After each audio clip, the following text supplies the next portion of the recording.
Welcome to the Learning Pines YouTube. We hope this video helps.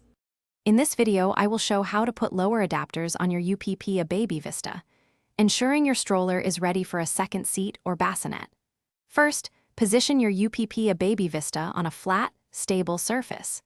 Then, locate the lower adapter connection points on both sides of the stroller frame, just above the rear wheels.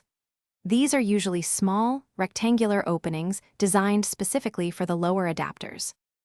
Next, take one of your lower adapters, ensuring the arrow or indicator faces the front of the stroller. Gently align the two prongs of the adapter with the designated receiving port on the left side of the stroller frame. Push it in firmly until you hear a clear, audible click, confirming the adapter has locked into place securely. This click is essential for proper installation. Now, repeat the exact same process for the right side of your stroller.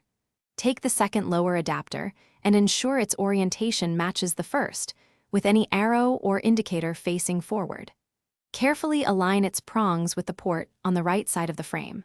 Push firmly until you hear that satisfying click, confirming that both adapters are now locked into their respective positions on the stroller. Once both adapters are in place, it is very important to perform a quick safety check. Gently pull upwards on each installed adapter to ensure it is firmly locked into the stroller frame. There should be absolutely no play, wiggling, or movement, indicating a secure connection. This simple check gives you peace of mind that your accessories will be held safely. Thanks for watching. Consider subscribing if we helped you.